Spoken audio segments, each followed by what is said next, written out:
Okay, welcome to lesson 1-1 where we're talking about variables and expressions. So there are three different things that we're going to do in this lesson.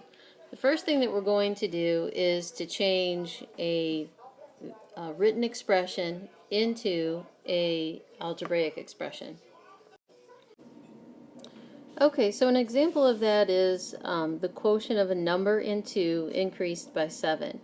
So first of all, quotient is the answer to a division problem. So we would have to then look and say, okay, what is the quotient of a number in 2? It would look like n divided by 2. Because we remember from last year that a fraction bar means division.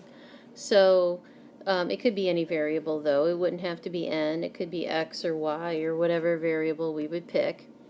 And then we would look at the part where it says increased by 7. So increased by 7 would mean simply to go ahead and add 7 on the end. So this is an example of going from a written expression into an algebraic expression. You just have to be careful. You have to remember all of the terminology, like quotient is the answer to a division problem. You need to remember that product is the answer to a multiplication problem.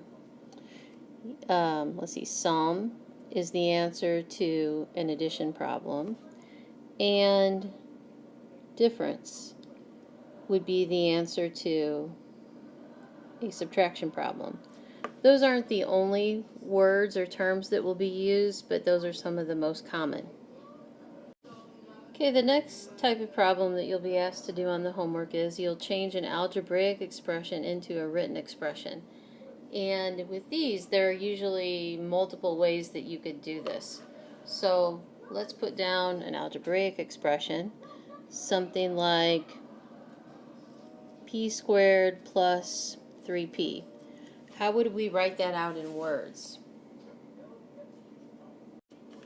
One possible answer would be the square of p increased by the product of 3 and p. And of course, like I said, that's not the only possible answer. There are multiple ways that you could say that. You could say p squared plus 3 times p. Or you could say p squared, or the sum, let's say that this way, the sum of p squared plus 3 times p. There are multiple ways that you could write that out as a written expression. So there's not going to be only one correct answer for problems of this type. Okay, the third type of problem that you'll encounter in this lesson is evaluating expressions using exponents. So what this means is if you have 4 to the third power, you need to be able to write that in its simplest form.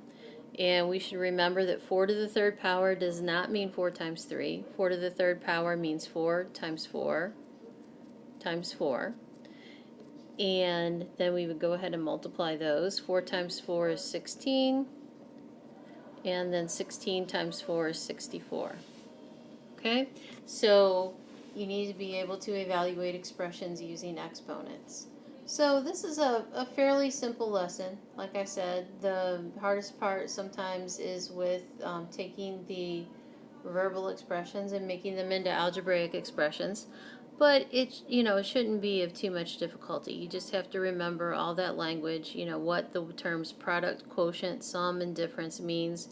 When it says that something is increased by something, what does that mean? That means you're going to do an addition problem, things like that. So should go fairly well, and we'll do some practice on this tomorrow.